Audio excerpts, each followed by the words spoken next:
이렇게 좋은 날 또 금요 예배 함께 하신 모든 여러분 환영하고 축복합니다. 또 온라인 예배 드리시는 모든 여러분들 환영합니다. 오늘 말씀은 여호수아 7장의 말씀으로 누가 이 전쟁의 주인인가 라는 제목을 붙들고 우리 말씀을 같이 나누기를 원합니다. 이렇게 출애굽기를 조금 나가다가 다른 말씀도 나가고요. 이 출애굽기와 관련된, 그러니까 이어지는 말씀이 바로 이 여호수아인데, 조금 더 출애굽기를 단단하게 나가고자 함에 여호수아 말씀을 붙들었습니다. 우리는 살면서 크고 작은 일들이 하루만 해도 굉장히 많습니다. 근데 우리 신앙인들, 그러니까 하나님을 믿는 자들은 그 가운데에서도 항상 믿음을 갖고 살아가게 됩니다. 그런데 우리가 현실적으로 살아가다 보면 이제 큰 일에 대해서는 항상 주님을 찾는 것이 익숙합니다. 좀 가정에 어려움이 있거나 혹은 개인의 상처가 있거나 좀 큰 일이 갑자기 불어닥치면 하나님을 찾기는 그렇게 어렵지 않을 수 있습니다. 그런데 우리 일상에서 큰 일만 있지는 않습니다. 주로 작은 일들이 더 많죠. 조그만한 선택 가운데에서도 혹은 조그만한 갈등 가운데에서 그 가운데에서 하나님을 찾는 것은 우리가 신앙의 어떤 습관이 들지 않으면 쉽지는 않습니다. 근데 오늘 말씀을 통하여서 우리가 바라봐야 할 것은 크고 작은 일, 모든 일 속에서 어떠한 인식으로 우리가 살아가고 있냐라는 것이죠. 그래서 우리가 이렇게 이 큰 일에 대해서 또 작은 일에 대해서 주님을 생각하는 일은 단순히 우리가 의식하는 것을 넘어서 습관적인 우리의 신앙 속에서 나올 수 있다라는 것이죠. 작은 일에 대해서는 하나님과의 이 상관성을 약화시킬 때가 많습니다. 이 정도는 내가 그냥 처리할 수 있고 생각할 수 있으니까 하나님과 연관지어 생각하기보다 그냥 내 생각대로 살아가기 마련이죠. 저도 그렇습니다. 제 기도 제목을 살펴보면 그런 것이 많습니다. 중요한 일들, 당장 해결해야 될 일들, 이것은 좀 힘있게 기도하는데 내가 좀 그냥 처리할 수 있는 일들에 대해서는 하나님께 그닥 묻지 않는 나의 기도 제목들을 발견하게 됩니다. 근데 우리가 여기서 문제의식을 가져야 할 것은 모든 문제와 상황과 갈등 속에는 하나님의 손, 그러니까 하나님이 주도권을 갖고 있다는 것입니다. 그러니까 우리가 작은 일은 그냥 내가 처리할 수 있다고 생각하지만 그 작은 일 속에서도 하나님께서는 처리하실 수 있는 주도권을 갖고 계신다라는 것이죠. 이 인식을 하지 않으면 그냥 우리 일상 속에서 시간이 흘러가면서 그냥 지나쳐버리는 일들이 굉장히 많습니다. 그래서 오늘 말씀에서도 그 갈등 속에서 어떠한 일들, 또 그리고 하나님의 메시지는 어떻게 향하고 있는가 우리가 살펴보기를 원하는데요. 지금 여호수아의 장면 속에서는 이 전쟁이 나옵니다. 오늘 말씀의 제목처럼 말이죠, 이 전쟁에 대한 내용인데, 이 전쟁은 단순히 그냥 싸우는 문제가 아니라 우리의 삶에 비춰본다면 여러 가지 갈등의 문제가 있을 수 있습니다. 육적인 갈등, 영적인 갈등, 여러 가지가 있을 수 있겠죠. 그 가운데에서 오늘 전쟁은 여호수아가 이제 이스라엘 백성들을 이끌고 가나안 땅에 처음에 발을 디뎠을 때, 그때 하는 첫 번째 전투와 두 번째 전투를 드러내고 있습니다. 이것이 출애굽기와 굉장히 상관관계를 갖는 중요한 의미를 갖는 것은 출애굽 때도 이 전쟁이 있었습니다. 출애굽 광야에 처음 이제 발을 디뎠을 때 이 아말렉과의 전쟁이 있었습니다. 그때는 사실 하나님도 잘 모를 때고 전쟁은커녕 이제 막 애굽에서 나왔기 때문에 어떤 준비도 안 돼 있을 때죠. 좀 복잡할 때입니다. 근데 갑자기 아말렉이라는 그 무시무시한 군대가 와서 이스라엘과 싸우게 되죠. 우리가 전에 살펴본 말씀에 의하면 그 싸움의 주도권은 어디 있었습니까? 모세의 기도에 있었습니다. 산에서 지팡이를 들고 하나님께 손을 들고 기도할 때, 그때 이 모세가 이스라엘 백성들이 이기게 되고, 손을 내려서 기도하는 모양이 안 될 때는 이스라엘 백성들이 지는, 그 어떤 퍼포먼스적인 모습을 보면서 이 현장에, 전쟁의 갈등의 현장, 내 삶의 현장에 처리하는 데 주도권이 있는 게 아니라 내가 하나님을 의지하는 그 기도의 모습과 예배의 현장 속에서 하나님의 주도권, 그 열쇠가 있구나라는 것을 깨닫게 되는 것입니다. 이 여호수아 때에, 이 시대 때 와서도, 이 세대 때 와서도 전쟁의 패턴은 마찬가지입니다. 광야에 와서 첫 번째 전쟁을 했던 패턴도 그렇고, 여호수아 때에 와서 하는 첫 번째 전쟁의 패턴도 그러한 것입니다.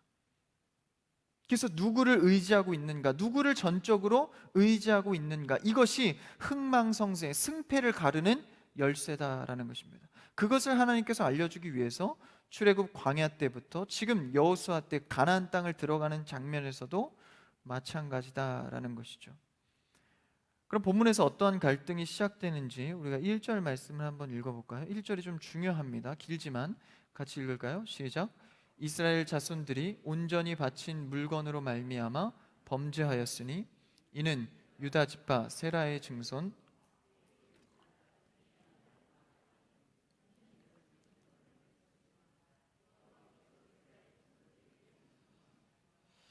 오늘 말씀에서 굉장히 중요한 인물이 나옵니다. 바로 증손, 삽디의 손자 쭉쭉 가서 갈미의 아들 아간입니다.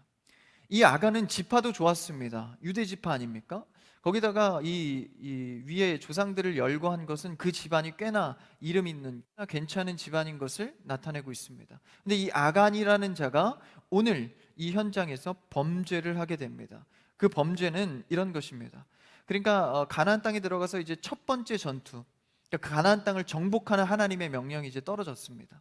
그래서 이제 그 많은 성들을 점령하기 위해서 첫 번째 여리고성 전투를 하게 됩니다. 우리가 이 여리고성 전투는 아시는 분들은 잘 아실 것입니다. 그 성 주변을 7바퀴 매일씩 돌아서 이렇게 그 성이 무너지는, 하나님께서 명령하신 대로 온전히 수행했을 때 그 성을 함락할 수 있었습니다. 그게 바로 첫 번째 전쟁의 이 승패의 모습이었습니다. 그래서 하나님께서 나팔을 불며 이렇게 성을 돌게 하시고 마지막에 막 소리를 지르게 하시고, 성 주변을 돌고 소리 지는 것만으로 어떻게 전쟁을 이길 수 있겠습니까? 어찌 보면 그때 당시에 현실상으로 굉장히 황당한 일이었을 것입니다. 근데 그거 하나하나 어떻게 배열할 것인가, 어떻게 대열을 맞춰서 걸어갈 것인가, 하나하나 온전히 순종함으로 말미암아 그 전쟁에서 승리하게 됩니다. 이것은 앞서 말씀드린 출애굽 광야에서의 첫 번째 전쟁과 패턴이 같은 것이죠. 그 현장에, 그러니까 그 현장이라면 여리고 전투에서도 그 성을 어떻게 하면 우리가 물리적으로 싸워서 이길까, 그것을 고민해야, 무기를 어떻게 장착해야 될까, 그것을 고민해야 될 텐데, 거기에 승패가 달려있지 않고 하나님께서 무엇을 시키는가, 그래서 그것을 온전히 100% 내가 순종하고 수행하는가, 거기에 승패가 달려있다는 것이죠. 그래서 여호수아 세대 때 와서도 첫 번째 전쟁에 그렇게 승리하게 됩니다. 그러니까 이제 이스라엘 백성들도 또 여호수아도 한 번 더 느꼈을 겁니다. 이 승패의 키는 하나님의 온전한 순종에 있구나. 그래서 이 첫 번째 전투에 승리한 것을 기념하여서 모든 전리품과 그 보물들을 하나님께 바쳐 드립니다. 그러니까 우리가 원래 첫 예물, 첫 수확도 하나님께 드리지 않습니까? 그 의미는 하나님께로부터 온전히 온 것입니다라는 고백입니다. 11조가 그렇죠. 10분의 1을 떼서 모든 것은 하나님께로 왔습니다의 표현 아닙니까? 그래서 그 전리품을 모두 하나님께 드렸다는 것은, 하나님, 앞으로의 수많은 전쟁이 있을 텐데 이 첫 전쟁을 온전히 순종함으로 하나님께서 응답하셔서 이루셨으니 내가 그것을 인정합니다, 이런 표현인 것이죠. 그래서 그 전리품을 하나님께 온전히 바쳤는데 그 다음에 문제가 일어납니다. 그게 말씀 오늘 1절인데요 이 아간이라는 자가 그 모두 하나님께 바친 물건에 손을 대게 됩니다. 쉽게 말해서 그 물건을 훔쳤다라는 것이죠. 그래서 하나님이 원하는 모습이 아닙니다. 자신 개인이 생각해서 한 일이었다라는 것이죠. 그래서 하나님께서 승리케 하셔서 그것을 인정하는 고백으로 전리품을 드렸는데 그것을 아간이 손을 대게 됩니다. 근데 이 아간이 왜 이것을 손을 대게 되었는가, 그 아간의 마음과 그리고 당시의 상황을 좀 알아야 하는데요, 사실 이스라엘 백성들은 아직까지만 해도 그들의 인식 속에서는 우리가 전쟁할 때 하나님께서 도와주시는 것, 이 정도로 생각을 했습니다. 근데 사실 우리는요, 이 전쟁과 갈등 속에서는 우리가 기억해야 할 것은 하나님의 계획 속에서 내가 들어와 있다는 것을 생각해야 합니다.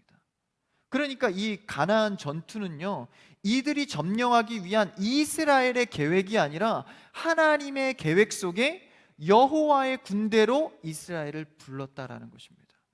그러니까 우리가 하나님을 생각할 때 나의 인생을 도우신 어떤 수호신 정도로 생각하는 신앙이 있다라는 것입니다. 여러분, 하나님은 우리를 돕는 수호신 정도가 아니라 모든 삶의 주도권을 가지시고 우리를 그 계획 안에 이끌어내시는 분입니다.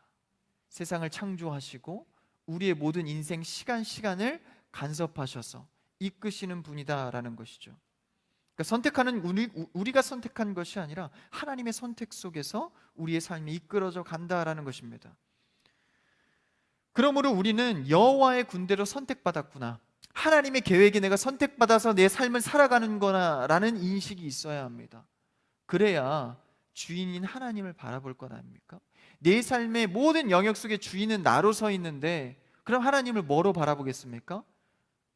도와주시는 분, 그 정도로 전락시킨다라는 것이죠. 그래서 우리는 하나님을 온전한 주인으로 모시고 그분의 방법, 주인의 방법을 따라가는 삶을 살아가야 합니다. 그 인식은 무엇입니까? 전쟁은 여호와의 손에 달려 있어. 이 인식을 이제 광야 때부터 하나님께서 계속 교육시켜 나가는 것이죠. 그럴 때 이 아간은 이 전리품에 손을 대어서 하나님께서 온전히 우리에게 해주신 것에 대한 표현을 왜곡시켰습니다. 타락시켰습니다.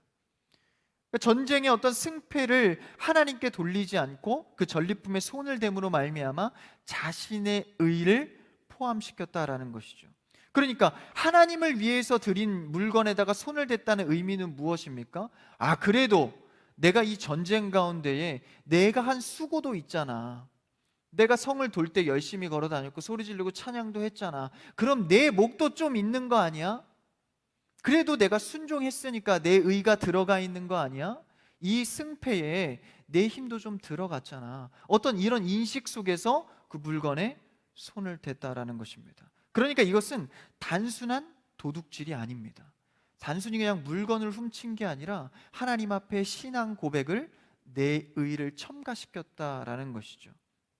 그것을 볼 수 있는 것이 이 전에 조금 성경책 바로 전에 보면 6장의 18절을 보면요, 6장 18절에 일찍이 여호수아가 명령한 것이 있습니다. 이제 여리고성에서 승리를 쟁취하고 그 다음에 한 얘긴데요, 18절 한번 읽어볼까? 띄워주실 수 있나요? 네, 같이요. 시작.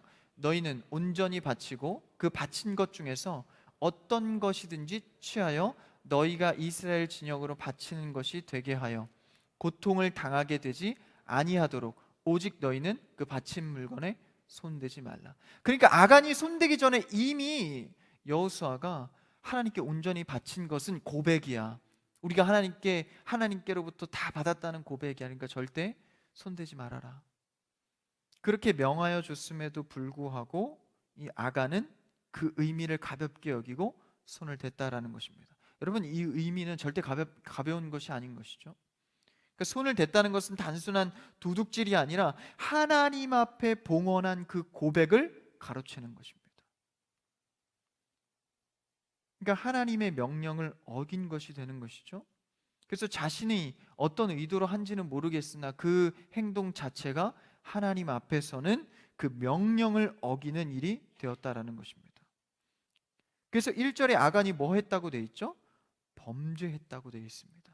이 범죄라는 단어를요, 원어의 어근을 따져보니까 배반하다라는 뜻입니다. 그러니까 아간의 이 행동은 하나님의 법을 배반했다라는 것이죠.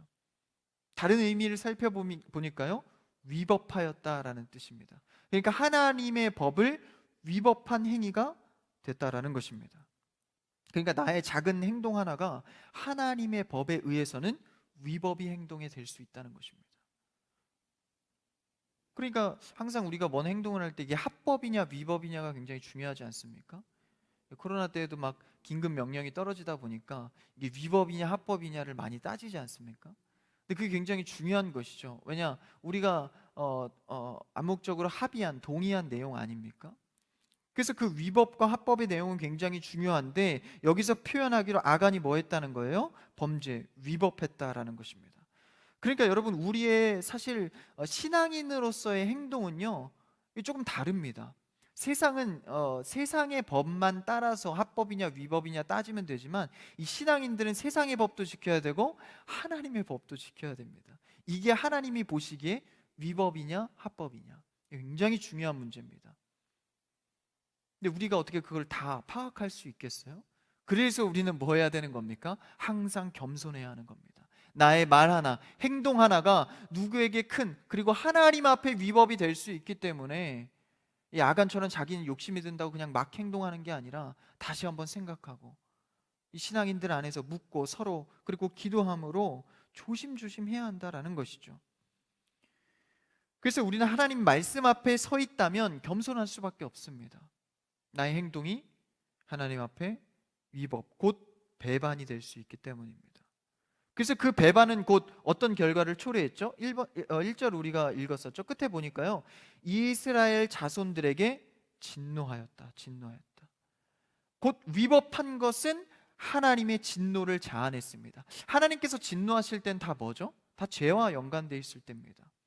그러니까 우리의 죄를 통하여서 하나님은 항상 진노하시는 것이죠.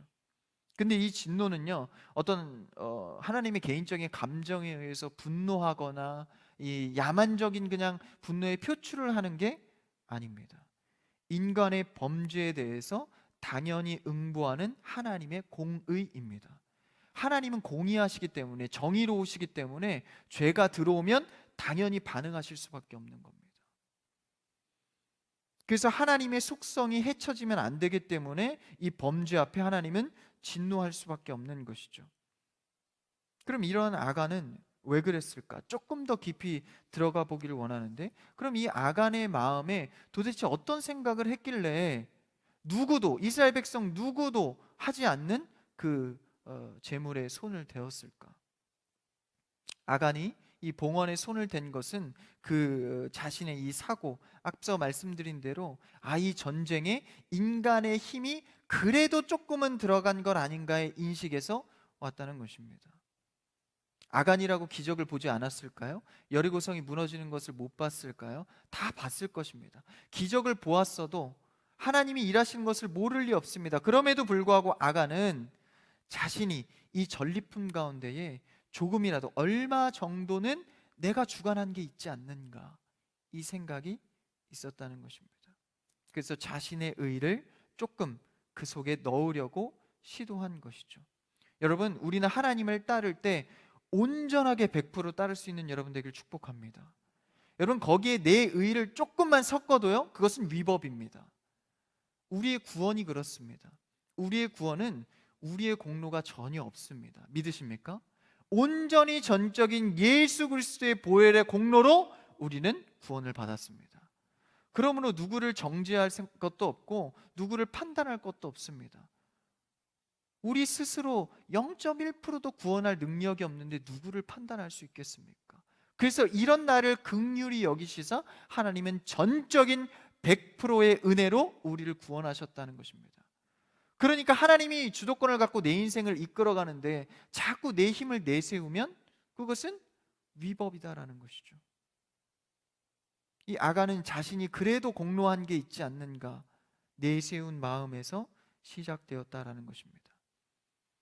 이 심각성이 확장되어서 1절에서는 아간을 넘어서 누구에게 향하고 있습니까? 이 진도가 이스라엘 자손들에게 진노한다고 표현하고 있습니다.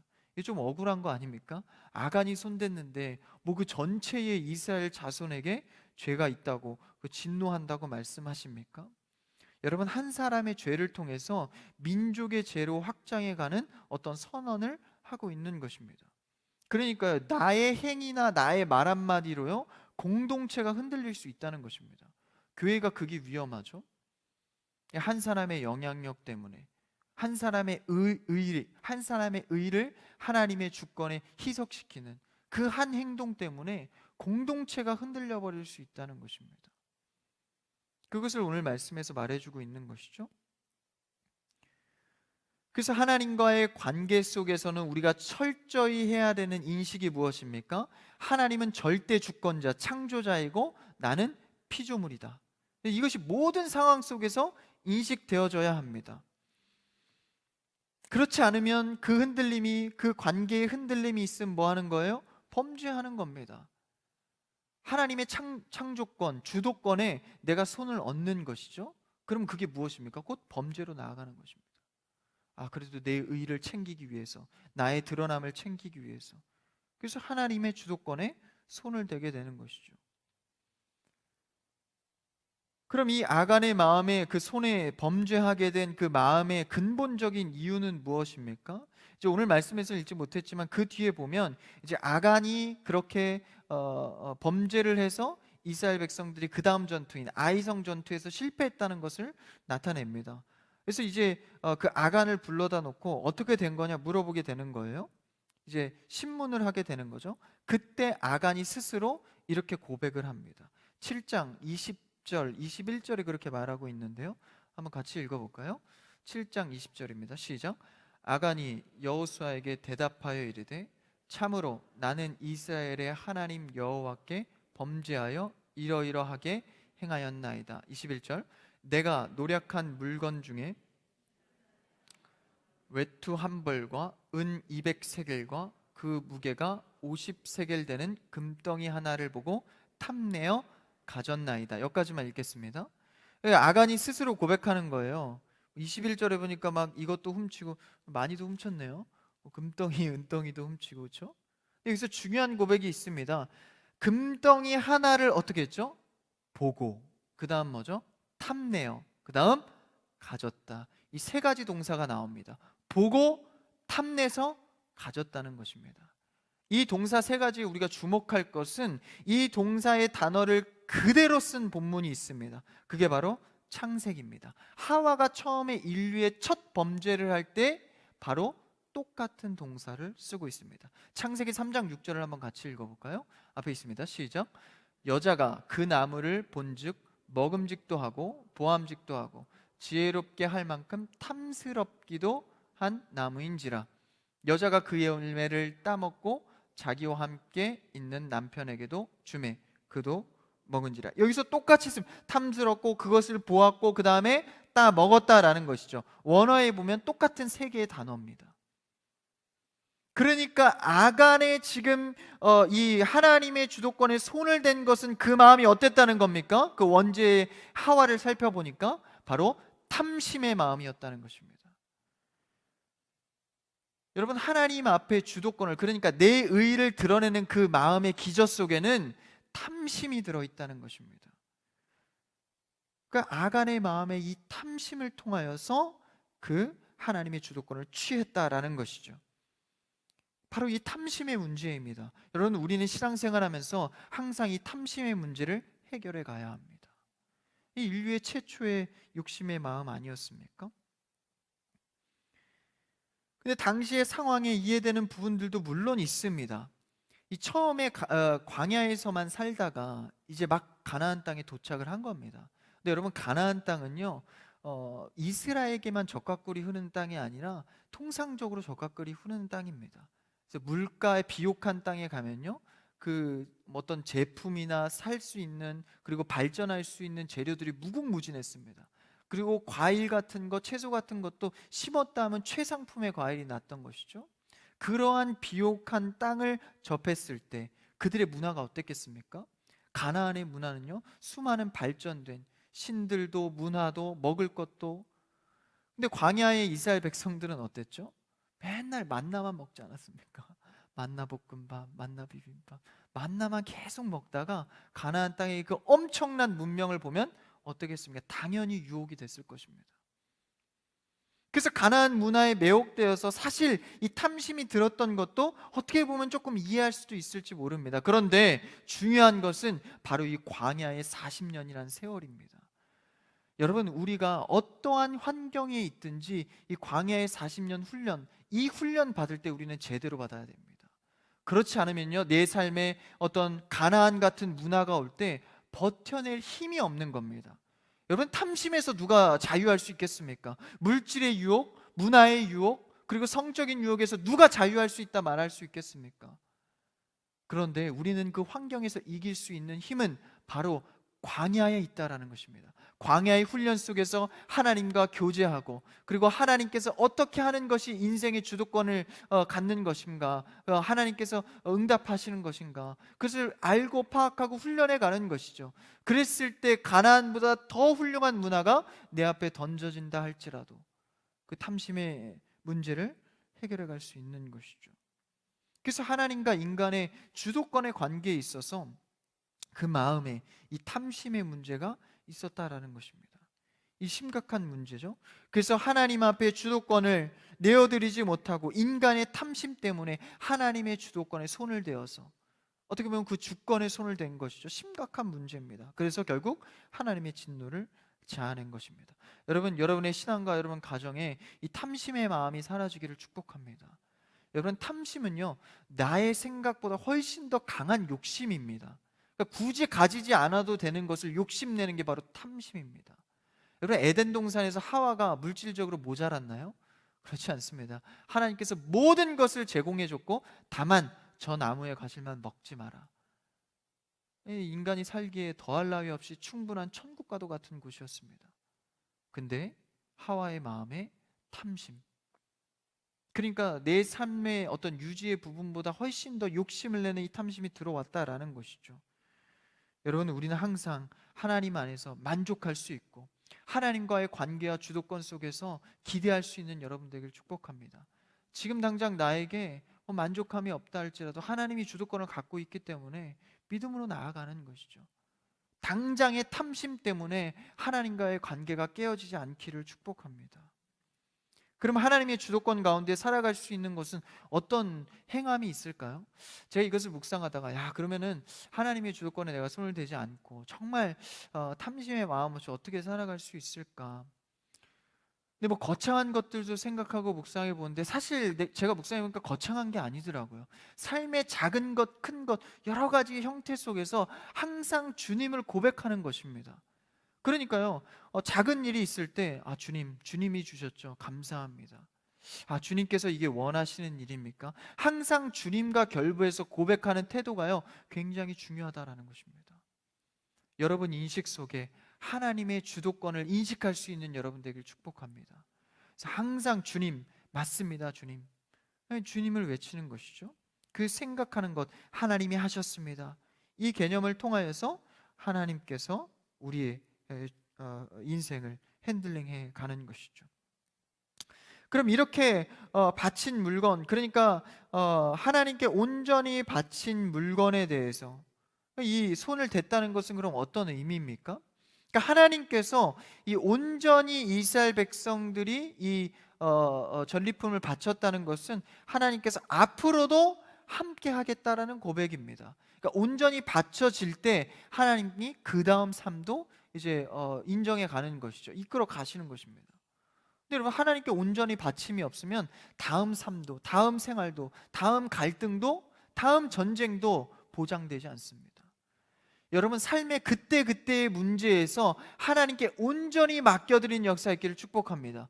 그래야 다음 문제에 있어서도 하나님의 은혜가 보장되는 것입니다. 내가 여기 첫 번째 스텝에서 하나님께 온전히 드릴 수 없는데 어떻게 내 삶에 하나님의 은혜를 기대할 수 있겠습니까? 주일이 무엇입니까? 일주일의 첫날입니다. 첫날의 예배에 실패하면 일주일의 삶에 하나님의 은혜를 기대할 수 없는 것입니다. 11조가 무엇입니까? 내 한 달의 봉급에서 하나님께 첫 예물 10분의 1을 드려서 하나님, 나의 모든 재물의 주권은 주님께 있습니다. 고백하는 것입니다. 그게 안 되면 그 다음 진도를 나갈 수 없는 것이죠. 그 다음 문제를 해결할 수 없는 것입니다.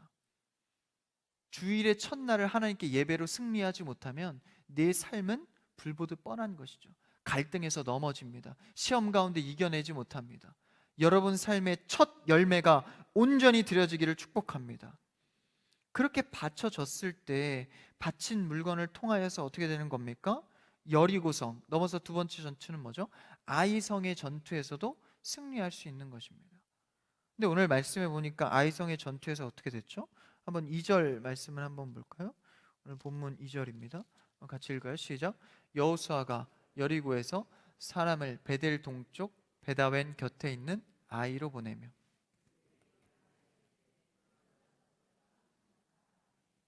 그 사람들이 올라가서 아이를 정탐하고, 이제 사실 처음에는 1절에 그 아간이 그 범죄한 것은 여호수아가 사실 처음에 몰랐습니다. 그러니까 이제 아이성을 점령하려고 이제 정탐꾼을 보내죠. 전과 같이 똑같이 행하는 겁니다. 이게 똑같이 행하고 또 어떻게 합니까? 3절에 보니까 모든 백성을 수고롭게 하지 말고 요 정도 3천 명쯤 올려 보내면 되겠다, 그렇게 해서 전쟁을 하자라고 결정을 합니다.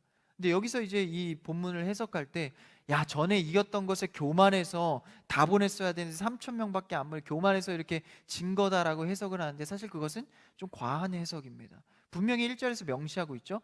아간의 범죄함 때문에 하나님이 진노했다는 것입니다. 그러니까 그들 이스라엘 백성들이 다 교만해서 그런 게 아니라 아간의 범죄, 하나님의 신앙 고백에 손을 댔기 때문에 그것으로 인하여서 이스라엘 백성들이 전쟁에 패배했다라는 거예요. 5절에 보니까요, 36명쯤 쳐 죽였다는 거예요. 그러니까 3천 명이 이게 패배한 것에 모자라서 36명이나 된 사람이 죽었다라는 것입니다. 이 얼마나 참 충격적입니까? 바로 전 전쟁만 해도 하나님께 온전히 순종함으로 나아가서 승리했는데 이 아이성에서는 실패한 거예요. 굉장히 이스라엘 백성들이 놀랬을 것입니다. 놀란 마음을 어떻게 표현하죠? 15절에 보니까요, 내려가는 비탈에서 쳤으므로, 그러니까 당했다는 거죠. 당한 다음에 이스라엘 백성이 어떻게 하죠? 마음이 녹아서 물같이 된지라. 그러니까 그들의 마음이 너무 속상한 거예요. 온전히 순종해서 이겼었는데 두 번째 전투에선 왜 이렇게 사람도 죽고 안 됐을까? 그 마음이 물과 같이 녹았다는 것입니다. 근데 여기서 우리가 주목할 것은 바로 마음이 녹았다는 데 있습니다. 여러분, 이 마음이 녹았다는 것은 일찍이 다른, 그러니까 가나안 백성들이 느꼈던 마음입니다. 그 가나안 백성들이 이스라엘의 이 대단한 기적들을 바라볼 때 그 놀란 마음을 그렇게 표현하고 있습니다. 앞장에 가서 5장 1절을 보니까요, 그렇게 표현하고 있습니다. 5장 1절을 한번 같이 읽어볼까요? 시작. 요단 서쪽의 아모리 사람의 모든 왕들과 해변의 가나안 사람들의 모든 왕들이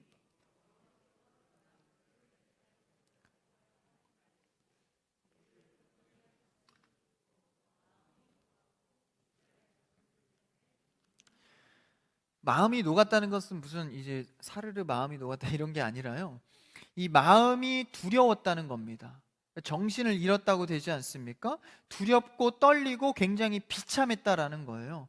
그러니까 이스라엘의 어떤 이 기적의 모습을 보고, 야, 대단하다, 무섭다라고 느낀 것이죠. 근데 오늘 이 아이성 전투에서 누가 그 마음을 느꼈습니까? 이스라엘 백성이 그 마음을 느꼈습니다. 그러니까 전에는 하나님과 동떨어져 있던 가나안 사람들이, 하나님과의 관계가 없는 사람들이 느꼈던 마음이 하나님과의 관계가 있는 이스라엘 백성들이 그 마음을 느꼈다는 겁니다. 그 말인즉슨 뭡니까? 지금 이스라엘 백성들이 아간의 범죄로 말미암아 하나님과의 교제가 끊겼다라는 것입니다. 여러분, 이 탐심의 마음으로 시작한 것이 어떻게까지 이어집니까? 공동체가 하나님과의 교제하는 그 끈을 끊어버렸다라는 것입니다. 이처럼 한 사람의 탐심의 마음은 무서운 영향을 낳는 것이죠. 여러분, 우리 교회 안에서도 이 탐심의 마음들이 하나하나 사라지기를 축복합니다. 여러분, 그렇지 않으면요, 교회에서 하나님과의 교제와 그 은혜를 기대하기가 어렵습니다. 아무리 잘해도, 아무리 합리적으로 탁월해도, 사실 여호수아가 이렇게 계획한 것은요, 사실 큰 이상이 없습니다. 정탐도 했고요, 그 인원 대비해서 이 정도 인원 보내면 되겠다, 계략도 잘 짰습니다. 그런데 하나님과의 관계가 끊어지면 아무리 합리적이고 아무리 탁월한 계산이라 할지라도 그 은혜와 승리를 기대할 수 없다는 것입니다. 여러분, 인간적으로 우리가 아무리 노력한다 해도 하나님의 교제가 끊어져 있으면요, 하나님의 승리를 기대할 수 없다는 것입니다. 여러분, 우리는 신앙인입니다. 할렐루야. 하나님과의 교제를 통하여서 모든 삶의 갈등이 해결되어져야 합니다. 이 끈을 놓게 되면 아무리 합리적이고 실력이 있고 사람을 쓰고 환경이 좋다 할지라도 승리할 수 없다는 것이죠.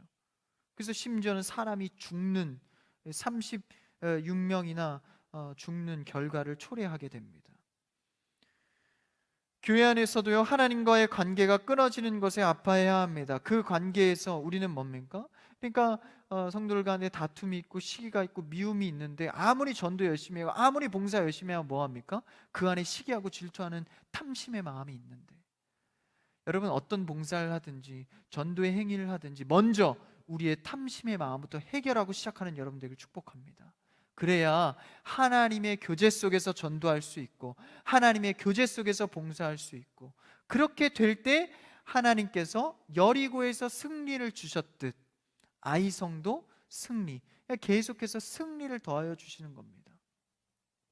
이 승리는요, 단순히 그냥 우리가 기분이 좋은 정도가 아니라 실제 결과물들이 이루어진다는 것입니다. 여리고성을 점령하게 됩니다. 아이성을 점령하게 됩니다. 나의 삶과 직장에 내가 알 수 없는 기적들이 일어나고 열매들이 맺어지기 시작한다라는 것입니다. 하나님과 교제한다는 것은 실제적인 능력입니다. 할렐루야.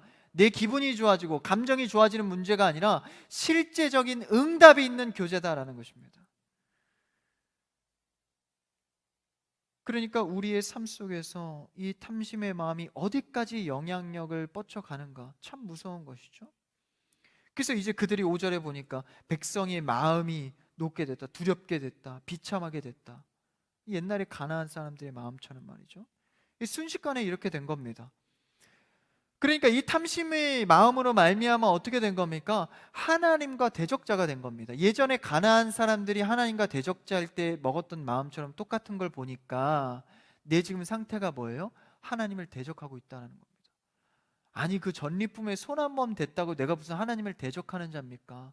여러분, 하나님 앞에서요, 조그만한 잘못된 일을 행할지라도 그것이 위법이라면, 하나님을 배반하는 일이라면 그것은 곧 하나님 앞에 대적자가 될 수 있다는 것입니다. 그렇게 되면 어떻게 됩니까? 나의 영은, 나의 심령은, 마음이 어떻게 돼요? 녹는다는, 비참해진다라는 것, 두려워진다라는 겁니다. 외로워진다라는 겁니다. 여러분, 신앙생활 하면서 외로움을 느낄 때가 있습니까? 비참함을 느낄 때가 있습니까? 그러면 나의 크고 작은 일에 대해서 정말 하나님께 주도권을 맡기고 있는지, 아니면 작은 일에 대해서는 나의 탐심대로 행하는 것은 아닌지 우리의 신앙을 돌아봐야 합니다. 여러분, 작은 일에서도 깨어진 하나님의 관계가 회복되길 축복합니다. 우리의 삶에 보면 참 작은 일을 그냥 흘려보낼 때가 많습니다. 이 정도 일은 하나님께서 내가 이런 큰 일까지 예배하고 다 하는데 넘어가 주시겠지. 그런 것이 아니다라는 것이죠. 온전한 모든 삶에서 하나님과의 관계가 이어지길 바랍니다. 그래서 이제 6절에 9절에서 어떻게 합니까? 이제 그런 백성들의 마음이 녹는 어떤 이 비참함을 느끼니까 여호수아가 이제 장로들과 함께 뭐하죠? 바로 기도를 하게 됩니다. 6절에서 9절까지 보니까 이제 막 괴로워하면서 옷을 찢고 슬프도소이다 외치면서 이럴 거면 내가 여기에 왜 왔는지 모르겠습니다. 이렇게 고백하면서 하나님께 절절한 녹는 이 마음을 붙들고 지금 기도하는 겁니다. 여러분, 하나님과의 관계가 깨어져서 비참하거나 외로운 마음이 있습니까? 그 마음을 붙들고 하나님 앞에 간절하게 기도하는 여러분 되기를 축복합니다. 간절하게 기도하는 거예요. 이 마음이 슬픕니다. 하나님과의 교제가 끊어진 마음이 슬픕니다. 기도하는 것이죠. 붙들고 기도하니까 하나님께서 10절에서 13절까지의 말씀을 통해서 15절까지의 말씀을 통해서 응답해 주십니다. 근데 여기서 응답을 보니까요, 굉장히 좀 주목할 대목이 있는데요. 10절 말씀 한번 읽어볼까요? 하나님께서 그 기도에 응답하십니다. 시작. 여호와께서 여호수아에게 이르시되 일어나라. 어찌하여 이렇게 엎드렸느냐. 그러니까 여호수아의 기도를 보고 하나님께서 응답해 주시는 장면입니다. 근데 10절에서 주목할 것이 바로 일어나라입니다. 여러분, 그 녹는 마음에 정말 일어날 수도 없는 그 마음 가운데 하나님이 뭐라고 말씀하시죠? 일어나라. 일어나게 하셔서 뭘 하십니까? 말씀을 해주십니다. 10절 이후에 12절까지 말씀을 해주시는 거예요. 야, 너가 왜 그렇게 교제가 끊어졌냐면 바로 아간이라는 자가, 누군가가, 여기선 밝히진 않지만 누군가가 전리품에 손을 댔기 때문이야. 그래서 알려주는 거예요. 그러니까 단순히 그냥 내가 잘못해서 뭐 어떤 건 줄 알았는데 정확한 원인을 하나님께서 규명해 주십니다. 여러분, 하나님께 기도하는 자는요, 내가 지금 왜 비참하고 왜 어려운지를 하나님 안에서 발견하게 됩니다. 그래서 기도가 좋은 겁니다. 기도하면 내가 지금 왜 이렇지? 내 상태가 왜 이렇지? 원인이 무엇이지? 하나님께서 말씀을 알려주신다라는 거예요. 그래서 그 원인을 규명시키십니다. 그런 의미에서 뭐라고 하죠? 일어나라, 일어나라.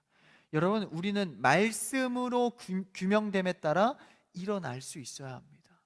말씀 앞에 일어날 수 있는 것이죠. 세상의 달콤한 말이나 위로나 다 좋습니다. 근데 우리를 진정 일어나게 하는 힘은 하나님의 말씀입니다. 말씀 앞에서 규명되어져야 하는 것이죠. 이 갈등의 문제, 이 상처의 문제, 이 해결되지 않는 문제, 말씀 앞에서 규명받는 이 밤 되기를 축복합니다. 그래서 일어나라는 거예요. 그 다음에 한 번 더 일어나라는 내용이 나옵니다. 13절 서두를 한번 볼까요? 13절 좀 기니까 앞에만 한번 읽어볼까요? 앞에입니다. 시작. 너는 일어나서, 여기까지입니다. 여기까지만 읽을게요. 기니까. 너는 두 번째 일어나서입니다.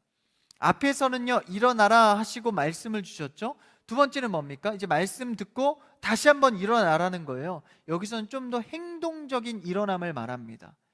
그러니까 앞에 일어남을 이제 기운 내서 정신 차리고 말씀을 듣고, 그다음에 두 번째 일어남은 뭡니까? 실제 말씀을 들었으니 이제 행동하라라는 것입니다. 여러분, 말씀에, 내 갈등의 말씀으로 원인을 규명받았으면 이제 자리를 털고 일어나 행동해야 합니다.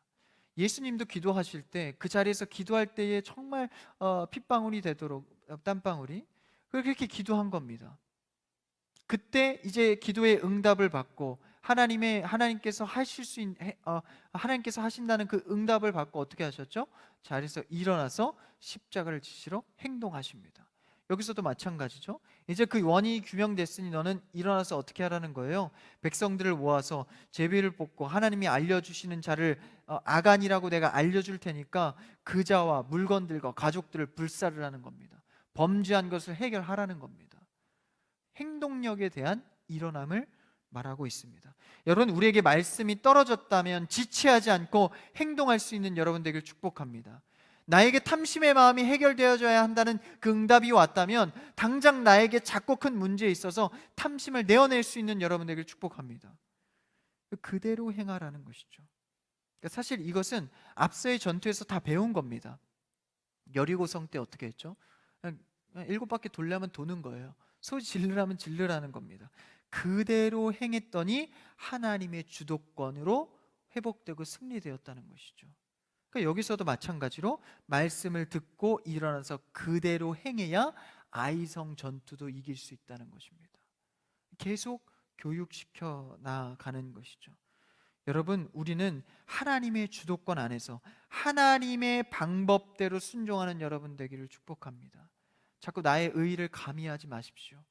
내 생각이 이렇게 하면 더 좋을 것 같은데, 여러분 그리하지 마시고 말씀을 순수하게 받는 여러분 되기를 축복합니다. 그럴 때에 하나님의 은혜와 기적을 기대할 수 있는 것입니다. 여러분, 사실 얼마나 의심이 됐겠습니까? 여리고성 몇 바퀴 돈다고 그 성이 무너지겠습니까? 근데 그 의심 가운데에서도 온전히 순종하며 나아갈 때, 하나님의 방법을 100% 택했을 때 하나님의 은혜를 온전히 누릴 수 있었다라는 것입니다. 여러분, 하나님의 관계가 회복되기를 축복합니다. 하나님의 주도권이 온전히 내 삶에서 맡겨지기를 축복합니다. 탐심을 내려놓고 우리가 하나님 앞에 영광 돌려야 할 것, 고백해야 할 것 온전히 드리는 여러분 되기를 축복합니다. 오늘 말씀 속에서 여호수아가 이 이스라엘 백성들을 이끌고 이 전쟁의 주인은 누구인가 하나하나 배워갈 때, 여러분, 우리의 삶 속에서도 우리의 갈등의 문제, 작은 문제, 큰 문제, 주인이 누구인지를 확실히 고백할 수 있는 여러분의 삶이 되기를, 축복의 삶이 되기를 주님의 이름으로 축복합니다. 기도하겠습니다. 사랑해 주님, 감사합니다. 누가 이 전쟁에, 내 삶의 갈등의 주인입니까?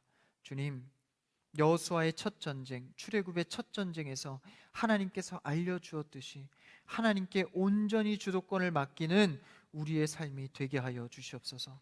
나는 크고 작은 일에 어떠한 인식으로 살아가고 있습니까? 주님, 작은 일도 그냥 흘려보내지 않고 하나님께 온전히 의지할 수 있는 자가 되게 하여 주시옵소서. 하나님 앞에 위법한 삶을 살지 않기를 원합니다. 늘 조심하게 하시고 겸손하게 하셔서 탐심을 내려놓고 하나님의 은혜를 구하는 이 밤, 그리고 기도의 모든 제목들이 되게 하여 주시옵소서. 주님 앞에 주님께 온전히 찬양하고 고백하며 예수님의 이름으로 기도합니다. 기도합니다. 아멘.